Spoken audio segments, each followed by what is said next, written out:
লালবানের এটা নকল, এগুলো আপনার হচ্ছে ভেজাল খাবার, এটা বিক্রি করা যাবে না।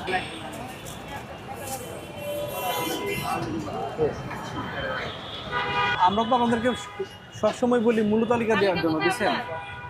কোন খেজুর কত বিক্রি করেন এটার মূল্য তালিকা দিতে হবে না? দরকার ভাই। তাই জান নাই কেন? এই মূল্য তালিকা না দেওয়ার অপরাধে 50,000 টাকা জরিমানার বিধান আছে, আপনি জানেন না? আর ভাই আমরা তো চাকরি করি ভাই।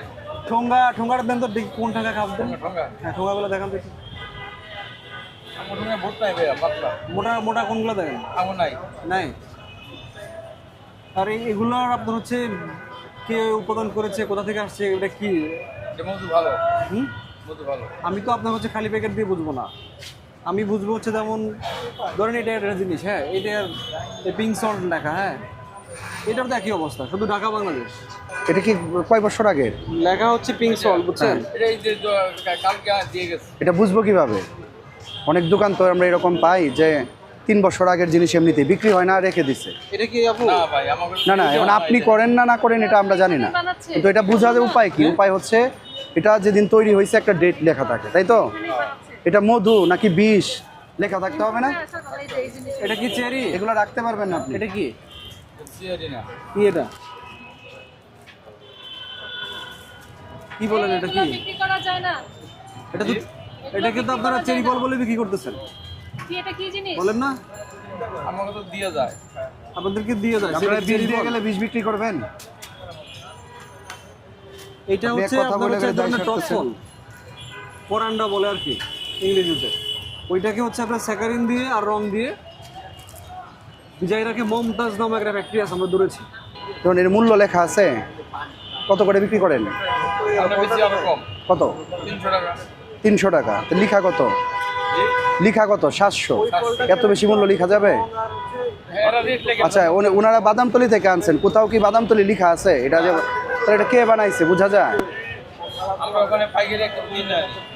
এটা আপনার যেখানে আপনার এরকম মূরক দেওয়া থাকবে, এখানে অবশ্যই এটা কোন জায়গায় তৈরি হয়েছে এটা লেখা থাকবে, ঠিক আছে? এরকম লেখা না থাকলে আপনি এগুলো লিখতে পারবেন না। ভোক্তা সংরক্ষণ আইনের 38 ধারা অনুযায়ী আপনাকে মূল্য তালিকা দিতে হবে। আপনি যে দামে কিনেছেন তার সপক্ষে আপনাকে পাকা রসিদ রাখতে হবে। আর এই বেনামি পণ্য বিক্রি করলে ভোক্তাধিকার আইনের 37 ধারা অনুযায়ী আপনার হচ্ছে কোনো বেনামি পণ্য বিক্রি করা যাবে না। যেমন এই যে এটা কি মধু বা এটা কি, এটা আপনার হচ্ছে ডিক্লেয়ার করা থাকতে হবে, এটার মেয়াদ থাকতে হবে, এটা কতদিন থাকবে এটা মেয়াদ দিতে হবে।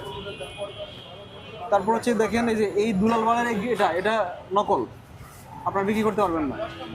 আরও আছে, আর কই এই যে এটা এগুলো ডিস্ট্রয় করা হবে। এগুলো আপনার হচ্ছে একটা ভেজাল খাবার, এটা বিক্রি করা যাবে না। আপনি কি বুঝতে পারছেন? এই একই জিনিস। এই জায়গায় যেমন আপনার নামে দোকান আছে, আপনার ট্রেড লাইসেন্স থাকলে আপনার নাম ঠিকানা সব দেওয়া আছে না? এই পণ্যের ক্ষেত্রেও আপনি যদি কোনো কিছু বিক্রি করেন যেগুলি হচ্ছে আপনার হচ্ছে মানে এসেনশিয়াল, এগুলোতে আপনার দিতে হবে।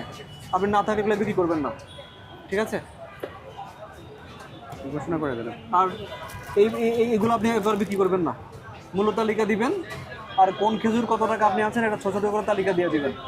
এই ধরনের মেটজুর কত বিক্রি করেন? মেজুরিটার জন্য আপনি 1300 টাকা। 1300 টাকা। কেনা কত?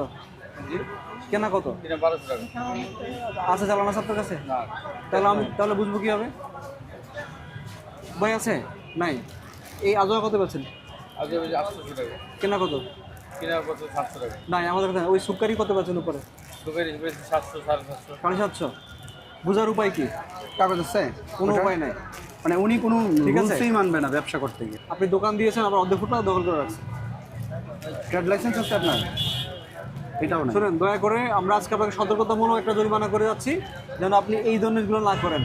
মূল্য তালিকা দিবেন, এই বেজাল জিনিস বিক্রি করবেন না। আপনাকে সতর্কতামূলক 2000 টাকা ফাইন করে গেলাম, এগুলি সংশোধন করে ফেলবেন। মূল্য তালিকা দিবেন, পাকা রসিদ রাখবেন, আর এই বেজাল জিনিস বিক্রি করবেন না। এটা হচ্ছে এটা সম্পূর্ণ বেজাল জিনিস, বিক্রি করা যাবে না।